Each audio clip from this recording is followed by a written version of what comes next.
Alright, hello everyone, and peace of Christ to all. Today we have a very important topic, and I hope people will listen carefully, and feel free after we finish to download the video.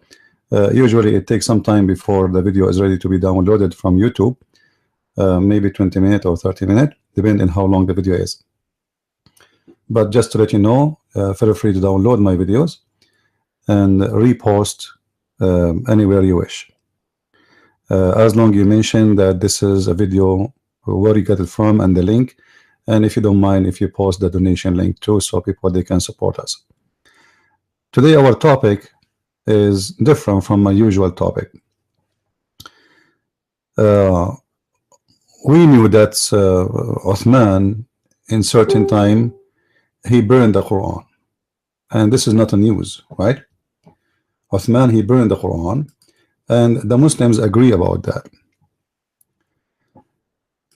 And you can go right now and you can check in Google and you will find that the Muslims agree that Uthman, the Caliph of Muhammad, the one who inherited the kingdom of Islam after Muhammad he passed away, he was the first one to burn the Quran. Now for sure the Muslims, they have their own answers for this. You know, whatever the answer is, I find it very funny, because if Uthman burning the Quran, it's mean there's many Qurans, and he have an idea that those Qurans should not be exist, and they must be wrong, and they are different from his Quran. Otherwise, why you want to burn Quran is the same as your Quran. And here you notice that from the beginning of Islam, the Muslims, they have a problem in disagreement about what is Quran from the beginning. Otherwise, there is no need to burn anything. Imagine someone is collecting the verses of Jesus, and then somebody wanna you know, burn them. I mean, it doesn't make sense, right? It doesn't make sense, because you are going to burn what is not right only, not what sorry, not what is wrong. I mean, if something is wrong, is not like needed to be there, so we have to destroy it. So when Uthman he did practice burning the Quran, obviously he have a problem with this Quran. This Quran have issues. So what we see in the story of the Quran is very funny, and it's kind of confusing, because the Muslim, they say to us the Quran is preserved, and Muhammad he have his Quran controlled, or let us say protected by God. Now as you see here, this is a website, it's called Learn the Quran, and the question in the screen is why Uthman burned the Quran, and then underneath there's a video of a Muslim, you know, of those who do business, trying to explain why Uthman he burned the Quran. However, whatever you want to say, it doesn't make sense. But today we have different topic. It's about burning the Hadith. Not only they burned the Quran, they burned the Hadith too, and that make it more funny. You know, there is tons of hadith. I wish you guys you speak Arabic, because those hadith is really fantastic, and you know, the more you read them, the more you laugh, and the more you wonder what is the problem with this religion. So I have a collection of hadith in front of me, and I will mention the reference one by one. However, here Aisha, she said, I will translate for you if you don't mind. If you speak Arabic, you do not need my translation, you can read on the screen. حدثني someone like narrated by from Aisha that she said جمع أبي الحديث عن رسول الله صلى الله عليه وسلم وكانت 500 حديث فبات ليلته يتقلب كثيرا قالت فغمني فقلت etc. So the hadith, she's saying that Aisha, she said that my father, who is Abu Bakr, he collected 500 hadith. And those are all the hadith about Muhammad. He have 500 collected by Abu Bakr. This means that Abu Bakr is writing the hadith. All right. And then she said, when he went to sleep, he could not sleep. Like he is like something is bothering him. You know, he could not. So when he woke up in the morning, he said to her, فلما أصبح قال أي بنية هلمني الأحاديث التي عندك فجئت بها فدعا بنار فحرقها. He said to me in the morning when he woke up, he said, my daughter, bring me the hadith you have. Bring it to me. So she brought the hadith to him, which obviously in the papers or something like that. So he ordered to make a fire and he burned it. So Aisha, she said to him, why you burn it? فقلت لما أحرقتها? He said, I am afraid that if I die and those hadith is here, they might have hadith or let us say like somebody reports for me a hadith which is not accurate, so I decide to destroy it. He's afraid that of those hadith, not all of them they are true.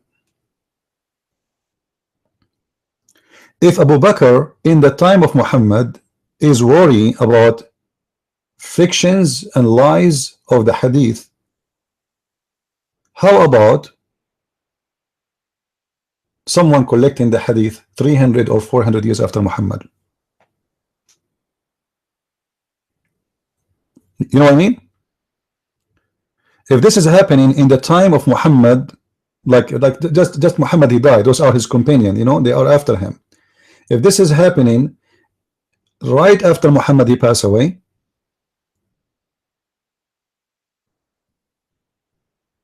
and Abu Bakr, he is afraid that those hadith are not trustworthy, so he burned it.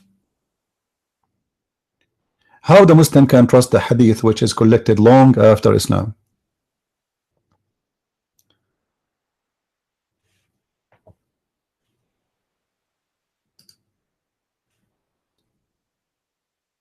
In different hadith, it says that Umar ibn Khattab, first we spoke about Abu Bakr, now we are talking about Umar ibn Khattab. This is the book Musannaf Abdul Razzaq, volume number 11, hadith number 20484, page number 258. Umar ibn Khattab, he said, I wanted to write the hadith, which is the sunnah of the Prophet, which means the practice of Muhammad. So I consult with the companion of the Prophet, and they said to me, write it. And he was thinking about it for a month, as it says here, for a month, the whole month he's thinking about it. And then one day he woke up in the morning, he said, I wanted to really write the stories and the words of the Prophet, but then I remember that about people who wrote books before, and they focus in those books and they left the books of God, and I swear by Allah I'm not going to write any. So Abu Bakr here, Abu Bakr, he burned the hadith. Umar, he refused to write the hadith.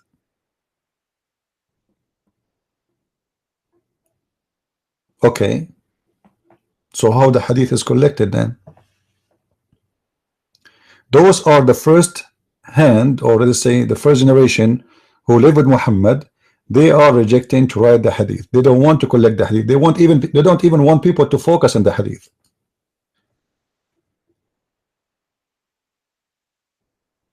This is Abu Huraira, a very well-known reporter of the hadith. Abu Huraira, and the hadith is Sahih Muslim, hadith number 2098. Abu Huraira, he is called Abu Huraira. Huraira is like a spoiled name of a cat. So he is the father of cats because always he have cats around him. Remember, Muslim, they believe cats are clean, dogs are dirty. So Abu Huraira came to us and he struck his forehead. So look like Abu Huraira is upset and he's mad. Why Abu Huraira is upset? What the problem? Obviously there's a problem, but let us see what is exactly this problem is.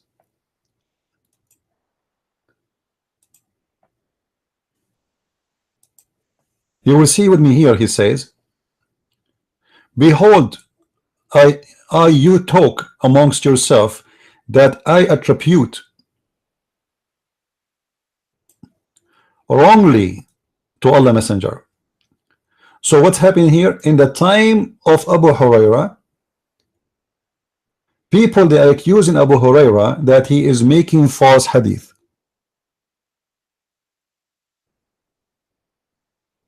He's making false hadith.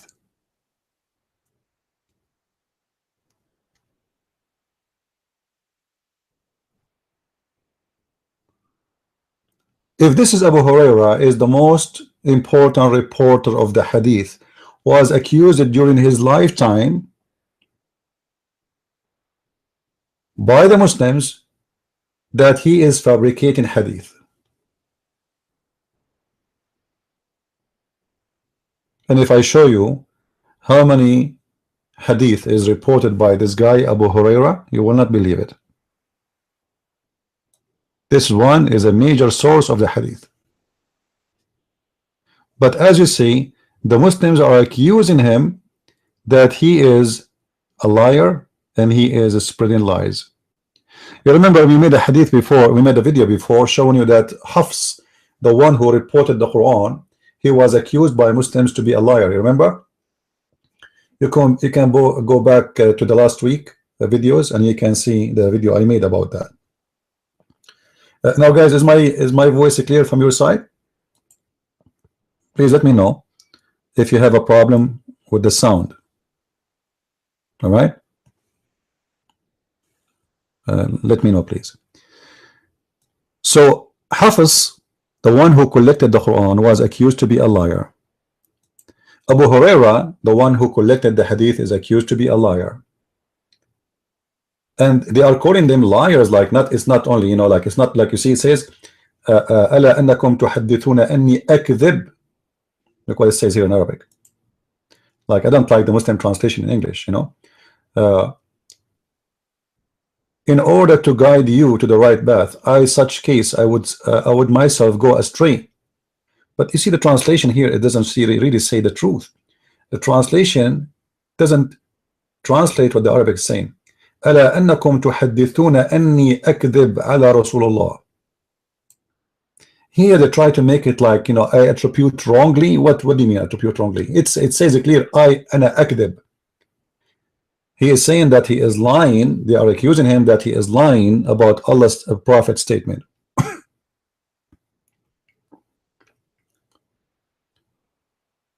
Then we need to ask ourselves, Uthman burned the Quran because the Quran is not matching. Abu Bakr burned the hadith because the hadith, he's afraid there's a lot of lies in it. Umar al-Khattab, he refused to write the hadith because he's afraid that people, they might focus in the hadith, forget the Quran. Abu Huraira, one of the major reporters of the hadith, accused by Muslims in his time, in his lifetime. And remember, this is a companion of the Prophet. This is the guy who Muhammad asked him, if you remember the hadith, do you know where the sun goes? He said, the Prophet, you know better and Allah know better. So Muhammad, he said to him, the sun every day goes and sit and, you know, and in a murky water. And for sure this is a true hadith because this is matched with the Quran. But as we see here, he is accused of being a liar and he is accused to be a fabricator of the hadith. So how we can learn about the hadith of Islam if those are the major reporters of it? They are liars. In different hadith, you will see, and this is Sahih al-Bukhari, and this is the reference in the front of your eyes. I hope the screen is clear for you. You will see that Muhammad, he said, Muhammad in the element of death, when in the element of death, He said, Ibn Abbas said, Ibn Abbas is the cousin of Muhammad. When Allah Messenger was on his death bed and there were some men in the house, he said who? Muhammad, come near, I will write for you something after which you will not go astray. And this is to prove my point that Muhammad, he knew how to write and how to read. Because if you do not know how to write, how to read, he should say, come here and write for me something will lead you, or etc., will guide you. But he did not say that. He said, come here, I will write for you something after which you will not go astray. Some of them, who they are in the house during the death of Muhammad, i.e. his companion, specifically the most close people to him, they said, Allah Messenger is seriously ill.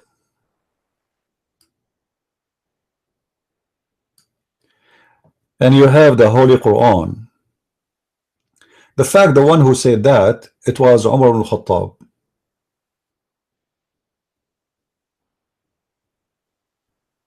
And I can show you that in different hadith. Actually, I made a video about it before. So the Muslims, they are saying that their prophet, he is seriously ill, which means he lost his mind. This guy is gone crazy. So don't listen to him. And here we will find something very fishy in this story. If Muhammad have the Quran, and the Muslims, they have the Quran as you see, and they do not need any more as guidance, does that mean Muhammad was going to give them more Quran, but they refuse to receive it? Why did it not give him a paper and say, okay, write for us, let us see what you want to say? This guy is the one who gave them the whole Quran, and everything they have about their religion, it's coming from him. And now he is dying, and yet you don't want to listen to him. And notice here, Muhammad is saying the purpose of him asking or making a request to write, that because he believed that if he did not do this writing, they will go astray. So the Quran is the book of who? To make it simple, if the Quran is the book of guidance of Islam, and if Muhammad saying, without this paper I will write for you, or whatever he want to write, you Muslims will go astray, it means the Quran today is a lead of astray. Because as you see, the one who's saying that, not me, the one who is saying that is Muhammad himself, is saying, let me write for you something after which you will not go astray. Muhammad already, he knew the Quran is there, and he is the one who brought the Quran anyway. So there is no way the Quran maker, he do not know that the Quran is there. So why he is saying, if I don't write to you, I need to write this to you, he is worried about them. If I don't write this to you, you will go astray. The Muslims accuse their prophet to go crazy, and he lost his mind.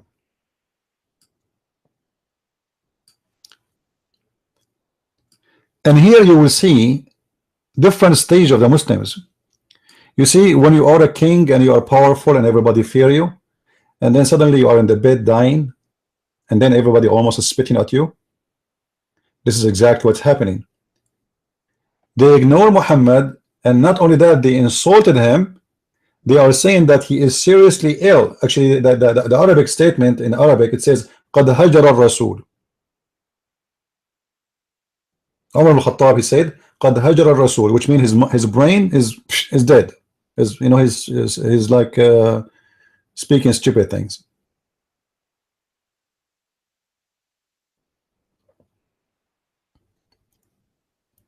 But the question here for me is, what was Muhammad's problem with the Quran? Why Muhammad, he don't believe the Quran is an enough book so they will not go astray? And if Muhammad is a true prophet of God, and God, he protect him until the last second in his life, and he will not let him say stupid words. And I think most of Muslims, they will believe in this. They will say, no way, the prophet, he is not losing his mind. No way.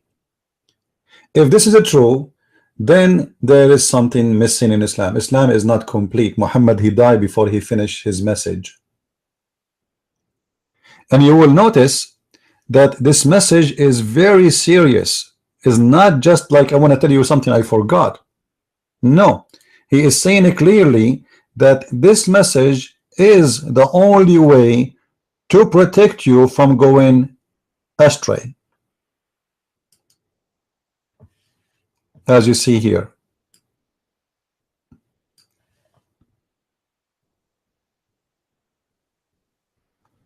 It doesn't matter if Muhammad is slow or fast. This is not the question. The question is why Muhammad, he think the Quran is not enough and it's not perfect.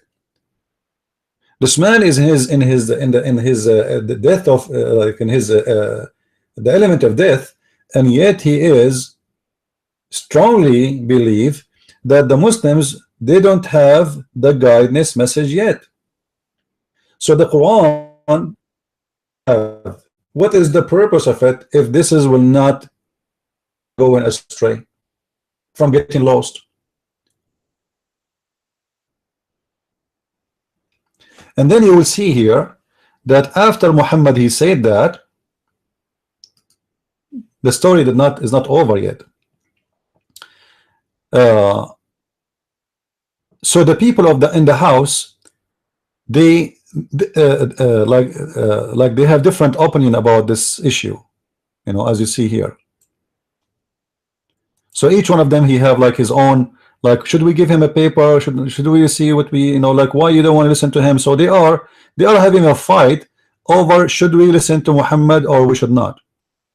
Some of them said give him writing material, and this is proof again that Muhammad, he knows how to write, how to read. Otherwise they didn't say, okay, let us write for him. Look, give him writing material so that he may write for you something, after which you will not go astray, because that's what he said. While others said the other way, which means we should not. So when their talk and differences increased, they start shouting at each other. Allah apostle said, get up, Ibn Abbas.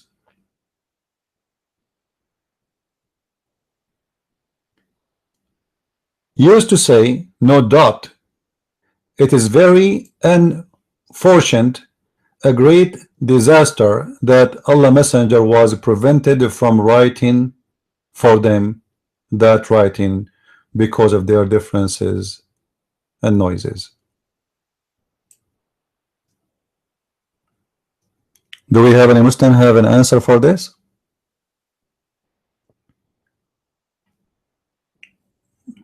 Do we have any Muslim? He have any answer for this? Absolutely not. So based on this, you will see Ibn Abbas is the cousin of Muhammad, and he is called Hibrul Ummah in Islam, which means he is the highest scholar ever in Islam. He said that it was a disaster, a great disaster, that it did not allow the Prophet, and the Prophet was prevented from writing for them that writing because of their differences and noises. We continue because the disaster is not end here. The disaster have more stories.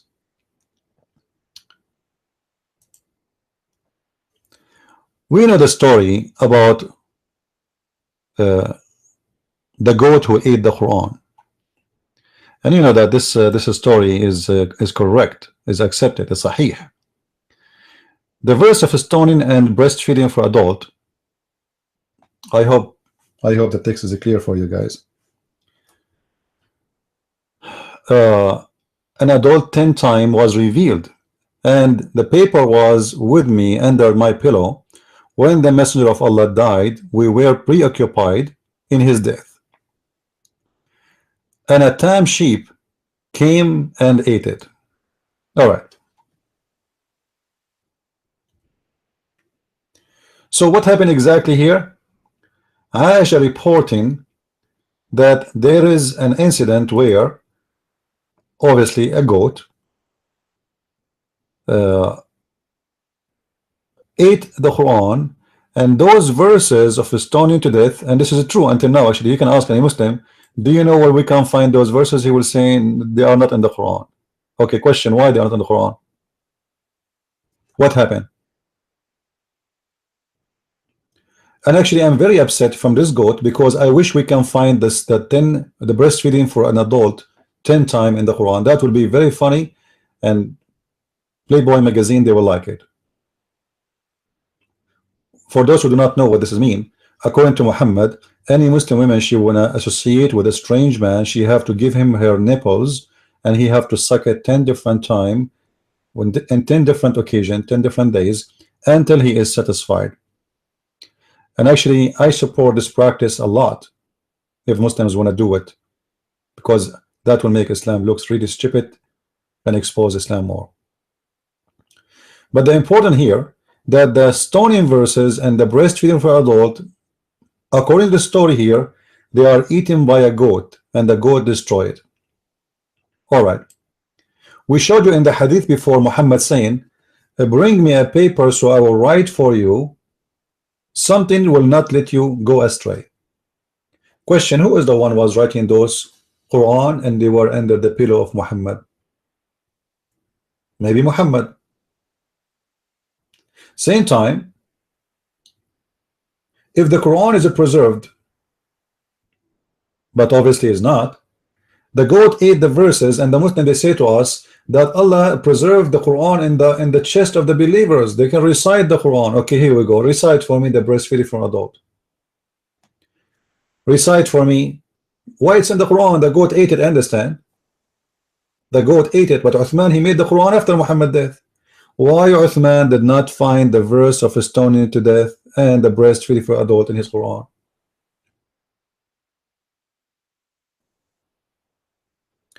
Let us continue. And again, I am very upset from this goat for what she did, because now she destroyed a very important proofs in the Quran.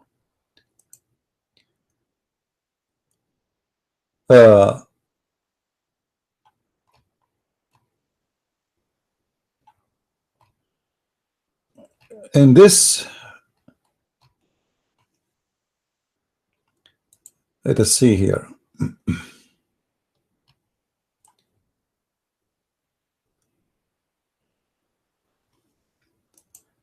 In this story here, at Tafsir al-Kabir, and we can find it in the, this is written by a very important a scholar, and the Muslim they claim that he is a big scholar, but the fact I believe he was an atheist, even though he wrote a book of tafsir. However, this whole story is not only written in his book, it exists in many books. But just to show you what happened here, in the story here it says that when Muhammad he have an scribe, he is writing the Quran for him. In this story here, Muhammad he have a person who is writing the Quran for him. His name is Abdullah ibn Sarh. And when he was reciting Quran for him, and Abdullah ibn Sarh he was writing, Abdullah ibn Sarh he suggests to Muhammad to write the Quran in different way, which means he changed the sentence. And he is the one who said, based on this story, فَتَبَارَكَ اللَّهُ أَحْسَنُ الْخَالِقِينَ, blessed be Allah, the best of the creators. You will see here it says, عن ابن عباس قال لما نزلت هذه الآية. So Ibn Abbas he said, when this verse came down, all right, what happened? فتبارك الله أحسن الخالقين. Blessed be Allah, the best of the creators. And here we have a question about how many creators there is. I thought there's one. The Prophet said,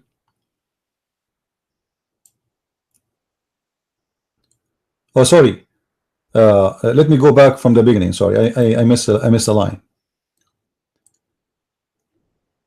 Reported by Ibn Abbas from and Abdullah ibn Sa'd ibn Abi Sarh, that a guy, his name is Abdullah bin Sa'd bin Abu As-Sarh, Abi As-Sarh, page number 76. He used to write the Quran for the Prophet. When he finished, or let us say when he arrived to the writing where it says خلقا آخر, خلقا آخر, in the verse, Abdullah, he was like surprised with this, and then he said فَتَبَارَكَ اللَّهُ أَحْسَنُ الْخَالِقِينَ. This guy, he was listening to Muhammad, he arrived where it says خَلْقًا آخَرَ, another creation. So Abdullah ibn Sarh, he liked it, so he said, blessed be to Allah. And Muhammad, he said to him, write it there. What do you mean write it there? He said to him, write there what you just said. Allah just sent it to me too. هكذا نزلت. So Abdullah ibn Sarh, he have a suspicion about Muhammad, and he said, if Muhammad is a truthful about him being a prophet inspired by God, well, you know what, I am a prophet inspired to me by God, because he used my sentence to make it Quran. And if Muhammad was a liar, then there is no good in his religion. Then this guy, obviously he became an apostate and he ran away from Mecca. So Muhammad is copying a statement of his own inscribed guy, and this guy, he noticed and he got him busted. This guy, I am the one who said the sentence, and Muhammad took it and he said put it in the Quran. So there is no way he can be a prophet of God. So he ran away and he was apostate, and actually he is maybe one of the first apostate in the religion of Islam. And remember, this guy was so close to Muhammad, so he knew him very well. He was his inscribed. He sat with him many hours a day when he write. Then we continue. All the reference we are showing you will take us to one ending.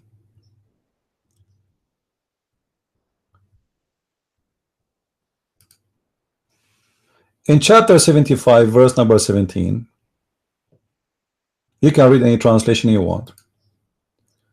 Allah in the Quran said, supposedly Allah is talking, that it is on us to recite the Quran and to collect the Quran. You can change the translation if you don't like this guy, you know. I mean, all of them for me, they are liars. It doesn't matter. I don't use them because I accept them. Surely on us the collecting of it and the reciting of it. Collecting what and reciting what exactly? Collecting the Quran and reciting the Quran, as you see. So the Quran saying that the one who should recite the Quran and collect the Quran is Allah, not Muhammad, not Uthman, not Abu Bakr, not Ali, not Fatima, not any. And we showed you that the Quran was burnt, the Hadith was burnt, Abu Hurairah was accused to be a liar, and Muhammad was accused to be a madman lost in his mind when he said he wanna, he wanna write additional things for them so they will not get lost. And the goat ate the Quran. And yet the Muslim, they are saying to us the Quran and Islam is protected by God. And then they get somebody, he came 400 years after Muhammad to report the stories about Muhammad, but he never met Muhammad. And as you see, Abu Bakr, he burned the Quran because he's worried that the Quran, sorry, the Hadith it might be full of lies. And Abu Huraira, the biggest reporter of the hadith, he was accused by the Muslims in his lifetime to be a liar. So what is left in this religion? We have a gentleman, he is proud to be a Muslim. Do you like to call me in Skype, Mr. Proud Muslim? Do you like to call me in Skype so we can have a conversation? Who is the proud Muslim? He like to call me right now and explain to us what's going on. You know, the funny about Muslims, they are so proud, but about what, I have no idea.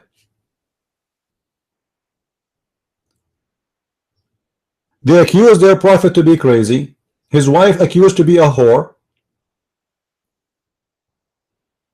Their prophet, even he forbid them from writing hadith. I mean, what is proud about? What do you Muslims have to be proud about? Can anyone tell me?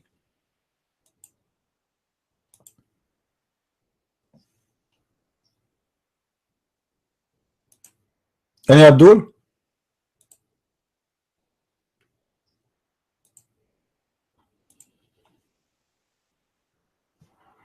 Are you proud about calling your prophet crazy?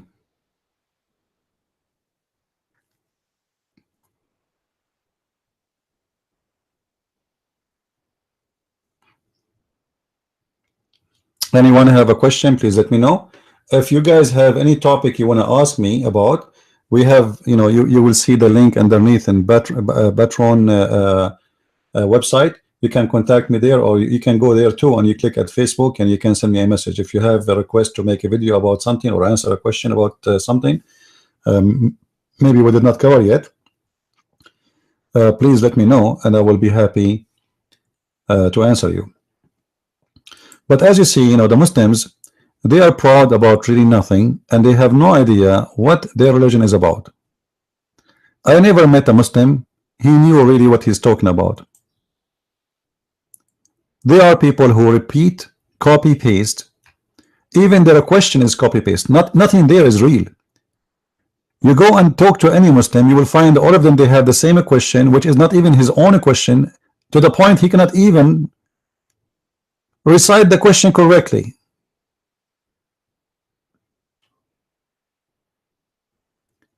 And we as a Christians, we have thousands of manuscripts, and our manuscript written, most of it right after the Messiah, few years after him, and they don't accept it, but they accept someone telling them about the Messiah who came 600 years after Muhammad, and then 300 years after Muhammad they collected some hadith about him, and they don't even have original Quran, which means there is a distance of more than 1,000 years before what is written about Jesus in Islam and about Muhammad. 1,000 years about Jesus and 300 to 400 years about Muhammad, and yet the Muslim, they have no problem to accept it with all the things we just showed you. Even Hafs, the one who reported the hadith, and Asim, they are accused to be liars and they are rejected for the hadith.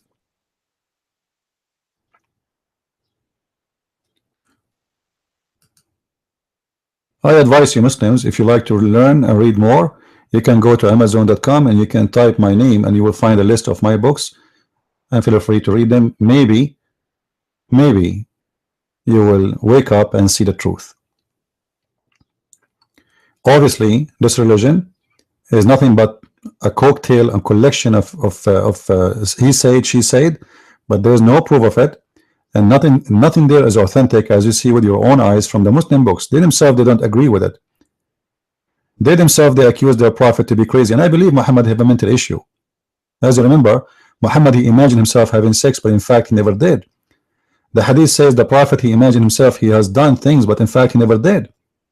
I mean, this is a clear sign that Muhammad having or suffering from mental issues? And this is why I say to the Muslims, how authentic Islamic books is.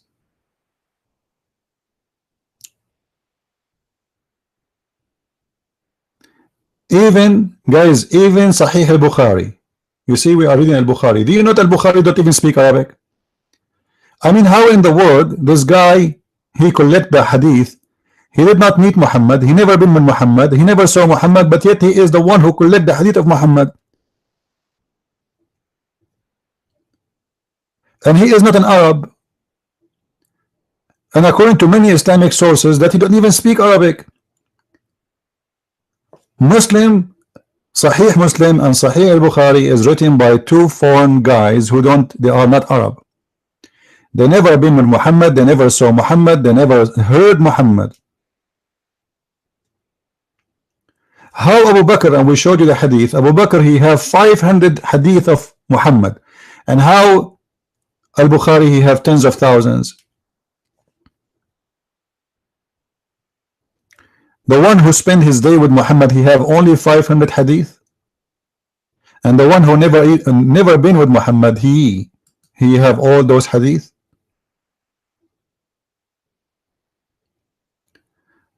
I believe this is the most weird, funny religion, and to believe in it, I think you have a serious issue. You know,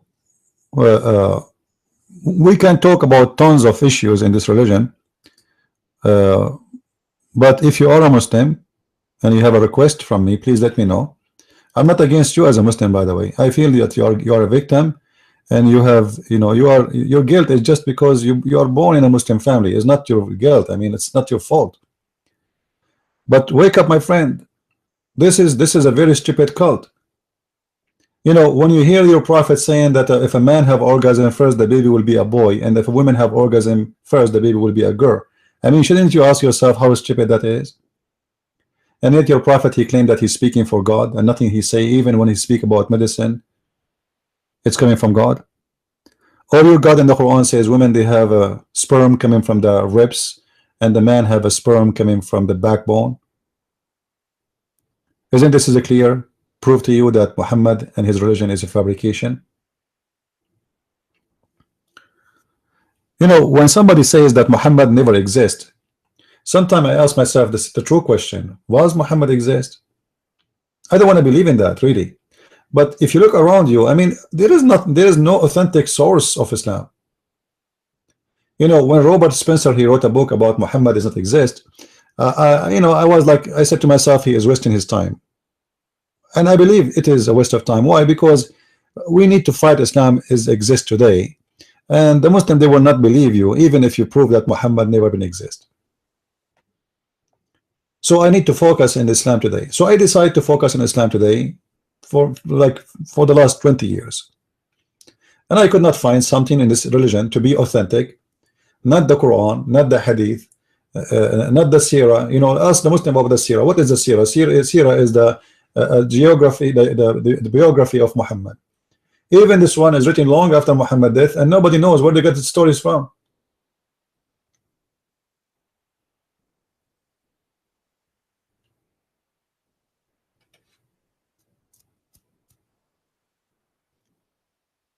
So I don't know how a Muslim can believe in this religion. I hope Muslims, they will wake up and they will see that there is something very wrong in this religion. With this, I want to say thank you guys for being with us. I hope you did enjoy, and please feel free to download my videos and share them. And there's a link I made down under the video about Allah is a being, a physical being. Please download that video. It's very important, or at least download it and share it in your, if you don't want to share it in your Google, in your YouTube, you can download it and put it in your Google so you can share it with your friends. This is extremely important video. Show you that the Muslims who reject Jesus for being a man, they have a God who was an octopus. He is a physical being. He have legs, he have shins, he have hands, he have 5 fingers. The only thing the Muslim did not mention if you have teeth or not. And imagine if Allah have face, I have 2 eyes, he have a nose, but he don't have teeth. That will be funny. That will remind me of my grandfather before he passed away. With this, I want to say God bless you. May the Lord open the eyes of the Muslims, and may the Lord guide us for the best, for he is the best. And I believe strongly that any religion who prevent its followers from using their brain and thinking, it is a false religion. This is why me myself, I believe in the Messiah, for he said, read the books. Read the books, which means search the books. Find the truth, and the truth will set you free. That is my Lord. While the Lord of Islam, he said in chapter 5 verse 101 in the Quran, ask not questions. Ask not questions. Verse 102 says why? Because former generations, they asked the same questions and they lost their faith because of it. We as a Christians, we should ask questions. A person who asks and investigate, when he became a believer, he will become a strong believer. And you Muslims, you don't dare to ask questions because you know that you have no answer. And the answer, if it exists, is going to be shocking, bad news for your God, for he is nothing but a cult. With this, I say God bless you. Christ is Lord. And see you soon again. Please don't forget to subscribe so you will be notified when we have a live a broadcast, and you will be informed. Christ is Lord. Islam is false. I mean to that. And see you soon again. Bye-bye.